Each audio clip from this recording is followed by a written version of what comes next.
Friends, over the years, there's been a whole lot of... Hold up there. Before you get started, we've got some mail. Oh, okay. Is it, To your left. Your other left. Holy f***. They let you command a spaceship? Oh, okay. I got it. Let's see. Dear Space Castle Designation 1138, you have been selected for an upgrade to your Goldblum OS Model 10556. This upgrade will potentially remove homicidal tendencies, reduce likelihood of lawsuits regarding likeness infringement, and improve the overall functionality of your space castle. Alright.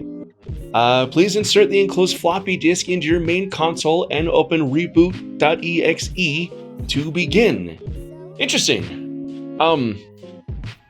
Who hand-delivered an envelope to a spaceship adrift in outer space?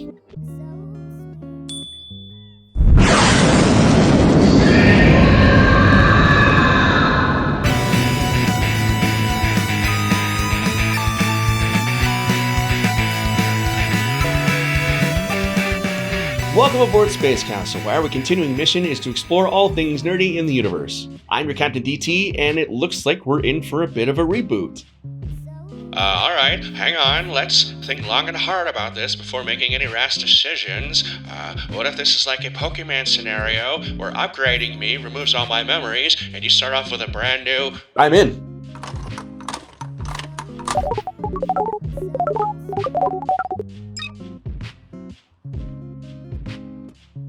While Goldblum is being updated and rebooted, why don't we talk about television reboots? The good, the bad, what deserves one, and which one should never be touched.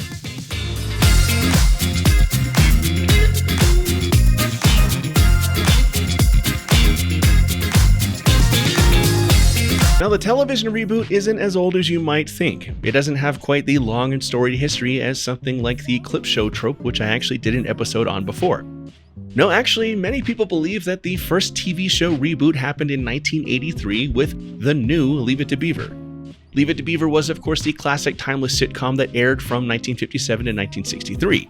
The show, starring Jerry Mathers as the titular Theodore Beaver Cleaver, told the story of a young boy growing up in the late 1950s and early 60s, and the mishaps and adventures that came along with growing up in that era. In March 1983, some 20 years later, most of the original cast was reunited for a revival TV movie on CBS called Still the Beaver.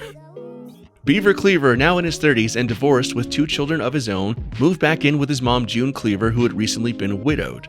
The TV movie followed Beaver's mishaps as an adult parent, but it also focused on the story of his children coming of age.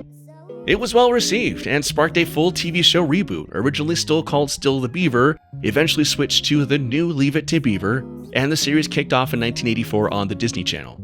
The show continued to run for a total of 5 seasons, bouncing from Disney over to TBS in 1986. It was apparently really well received, won some awards, and did really well for itself. I say apparently because even though I was born in 1983 and I compulsively watched both the Disney Channel and TBS, as well as reruns of Leave It to Beaver on Nick at Night, I have absolutely no memory of this show. And I guess whoever owns the rights to it is fine with keeping it that way because the show has been locked in a vault somewhere, never having been released on streaming or physical media. So I couldn't tell you if it's as good as its reputation, and you'll probably never find out for yourself. But it was historic in that it set in motion a constant recurring event in television through the ages. Since the 1980s, we've seen tons and tons of TV show reboots. Some of them have been really great, some of them have been a pleasant surprise, and some have been brilliant and transcendent like Battlestar Galactica. And some have been the many, many failures of NBC. Now, I personally have a handful of shows I would love to see rebooted, and a few of them I hope are honestly never touched again. I have different reasons for each, but first, let's check in on Goldblum. I don't feel any different. Do you feel like murdering me at all? Not currently. Okay, I'll take that. It looks like everything is performing at peak level, if not better than before. Should we go ahead and try out some new looks for you? Sure, but what was wrong with my previous look? Well, Space Castle Command never actually got the go-ahead from Jeff Goldblum's representation. And now that Space Castle is kind of starting to become known, we don't want to risk being sued by the Federation of Jeff Goldblum and Associated Planets. Alright, here we go. So, how do I look? I feel like I'm gonna get canceled by Fox 7 times in a row. No, definitely not. Absolutely not. If I had to listen to that all day, I would just throw myself out the airlock. Perfect! This is the one then. We got it on the first try.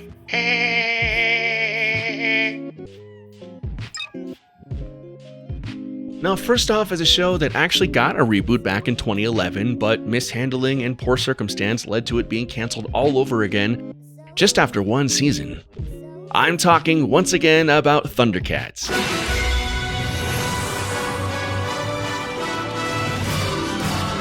Now, I really loved the one season we got of this reboot, which aired on Cartoon Network. It was a complete retelling of the story of Lion-O and his friends in their battle against Mum-Ra and the mutants. The show had an all-star cast of voice talent, including Will Friedle from Batman Beyond as Lion-O, Matt Mercer, who continues to live out all of my childhood dreams playing the role of Tigra, and voice acting legend Kevin Michael Richardson as the best Thundercat, Panthro. Now, this reboot was less the psychedelic LSD trip of a fever dream that was the original show from the 80s, and instead portrayed a more grounded sci-fi setting and plot. The show beautifully tackled things like racism and prejudice, oppressive governments and caste systems, the meanings of both life and death, and coping with one's own feelings of shortcomings and jealousy. And it did it all seamlessly in a wonderfully epic update that distanced itself from the original 1980s classic without ever disrespecting it. Unfortunately, the show only lasted for one season. The show was frequently moved around on time slots, never really finding its footing with an audience, and weirdly enough, it was LEGO that ended up killing it for good. Now, Secret Galaxy, a YouTube channel I adore, fully covered the story of Thundercats and LEGO at length, and I highly suggest checking out their video for the whole sequence of events. But suffice to say that it's a reboot that was excellent, killed well before its time, and I want more of it. Somebody out there has got to know that there's still a huge fan base for Thundercats, and if a continuation of the 2011 reboot was handled with care and allowed to find its footing, I think it would be great. As it stands, all we've got are 26 killer episodes of a show that maintains a cult following and a whole lot of lamentation. How do we feel about this one? I don't know. I'm still kind of getting that Fox vibe. I don't know. We'll keep looking. I guess we'll keep looking. Now, next up is another show I loved as a kid that I would really like to see have a modern take. The year was 1994, and my 10-year-old self was enthralled with the adventures of 6 living, breathing gargoyles who were cursed for 1,000 years to slumber as statues until a maniacal billionaire broke the curse and unleashed them back onto the world. We are defenders of the night. We are gargoyles. Disney's Gargoyles was an excellent, richly animated, and well-written series starring the likes of Keith David, who would become a voice-acting icon playing the leader Goliath. Voice-acting juggernaut Jeff Bennett, who's played everything from Johnny Bravo to Kyle Katarn, legendary TV actor and comedian Ed Asner, Frank Welker, who did the voice of motherfucking Megatron and Soundwave in the original Transformers cartoon, and your childhood favorite and mine, Patrick Star himself, Bill Fagerbakke. And, the show also featured a whole bunch of Star Trek The Next Generation actors too, whatever. Point is, this show was stacked with actors, writers, animators, and it was freaking awesome. The show was darker and more serious in tone than most any other Disney programs at the time, and everyone, including myself, just loved it. The show pulled no punches. It was actually pretty violent at the time. People actually died and stayed dead. And it even had one episode that got banned because one of the gargoyles was f***ing around with a handgun and accidentally shot someone. It was a breath of fresh air that respected its audience, treated us with respect, and we got 2 seasons of a really great show and a 3rd season that was sort of an unexpected surprise. The 3rd season came out of the blue and most of the writers had moved on, and the show, unfortunately, really just sort of went off the rails. It left its more grounded New York City-based storylines in favor of leaning heavily, actually, almost literally, into its Shakespearean undertones. And that's honestly where I kind of lost interest as a kid. But those first 2 seasons, man, It is a show that is poised for a modern retelling so long as the serious tone remains intact. And there's been rumblings of new Gargoyles projects several times over despite Disney's insistence on sitting on it for decades. Oscar winner Jordan Peele apparently really wanted to do a Gargoyles feature and was flat out told no. Then there was a rumored feature film to be directed by Kenneth Branagh, which turned out to only be a rumor, which I'm kind of thankful for because the overuse of Dutch angles in Branagh's Thor movie give me a weird sense of anxiety, and he would not have been able to restrain himself with a movie about 6 flying characters. There is apparently a live-action reboot coming to Disney Plus someday with James Wan executive producing and Gary Dauberman writing. Look, I'm gonna give it the benefit of the doubt, but I'm not super psyched about one of my favorite things being handled by one dude who spent most of his career writing Annabelle movies, and the other who made possibly the worst Fast and Furious movie. Family. But we'll see. And finally, there's one more show I would love to see rebooted, and in a weird case of coincidence, the show is actually called Reboot.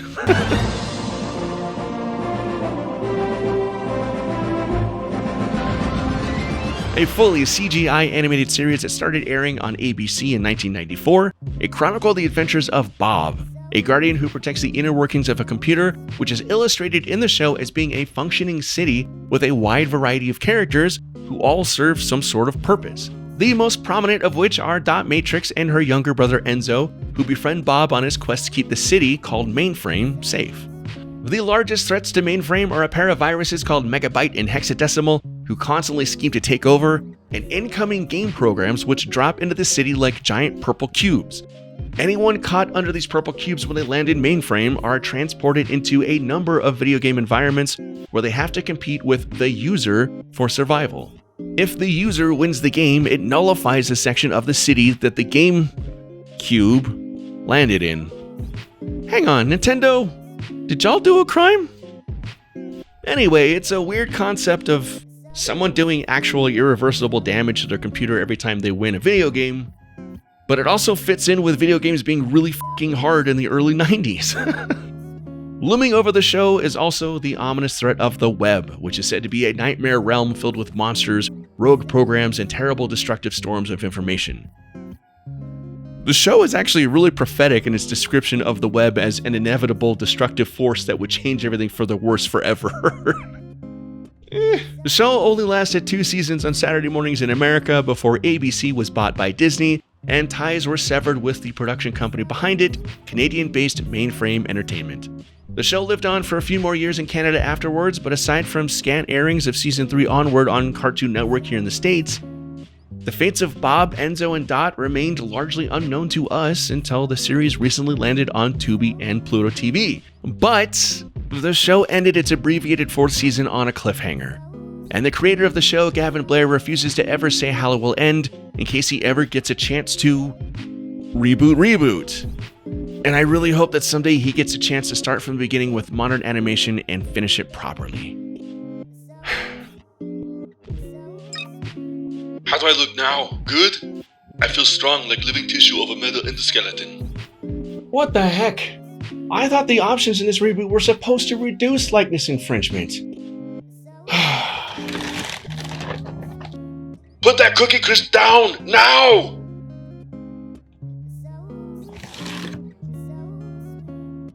How about this one? I like it, but I'm feeling again like I'm about to be cancelled by Fox multiple times. No. However, this weird coincidence brings me to my next point. On the topic of shows I don't want to see rebooted, I think Futurama is at the top of the list. And I know what you're thinking, nerds. You're thinking, but DT, Futurama has already been rebooted, or revived, or whatever, multiple times. And yeah, each time it's come back, it's been with diminishing returns. Futurama might be my favorite animated series ever, and each time Fox or somebody else has canceled it, it's always been short-lived, and the show has always come back as a lesser version of itself. It's kind of like Baxter Stockman in the 2003 reboot of Ninja Turtles, which is actually a really good reboot, where you think he's dead and gone, but he keeps coming back with like fewer body parts and more of like a horrific Frankenstein monster that just needs to be put out of his misery. You can see where I'm going with this. The latest reboot of Futurama is just not good. And the show has already had 2 wonderful, fulfilling endings, with excellent closure for both the characters and we as the audience. We all just need to collectively let it go before there's nothing left of the genius and heart that was in the show's original run. I also never want to see a reboot or revival of Parks and Recreation. Possibly my favorite live-action series ever, the show was a wonderful ball of lightning, and aside from that kinda questionable 6-episode first season, the show is damn near perfect. Now, it's true that in a post-COVID world with all sorts of political and social upheaval, terrible violence and injustice, something incredibly optimistic and hopeful like Parks and Recreation would feel like a gift and something much needed. But that show was so perfect in its total execution and ended on such a beautiful and kind note that I don't want it to ever be drugged back out again. And given that series co-creator Greg Daniels recently spoke about and shut down rumors of a reboot of The Office, another wildly successful show that he co-created, saying that he isn't a fan of reboots, I think we're pretty safe from a potentially disappointing Parks and Rec return. And it's for the best. Okay, Goldblum, here's another preset file. It's called Goldblum X. Let's give it a shot. Well, what do we think? It sounds like my voice is back to normal. Actually, I don't know. It's different. Kind of creepy. Creepy? Ooh, I like that. Oh, yes. Maybe too creepy? Might be too creepy. I think this one has made you the most uncomfortable so far. You look like a f***ed up cross between a 1930s cartoon, Max Headroom, and my parents' stereo from when I was a child. Perfect. We're going with this one. Great. Sleep is overrated anyway. At least this reboot didn't go as badly as NBC's numerous attempts at cashing in on tired ideas. So I guess that'll do it for Goldblum's Reboot and our discussion on TV reboots. Leave a comment down below about your favorite and least favorite TV show reboots and let's talk about it. And as always, a special thanks goes out to the Galactonaut crew at patreon.com/spacecastleshow for their continued support and their contributions to this episode and future episodes to come in 2024. It's going to be a really fun year, so be sure to like, subscribe, and share this episode with a friend to stay aboard and bring your pals along for the ride too. This is your Captain DT, signing off.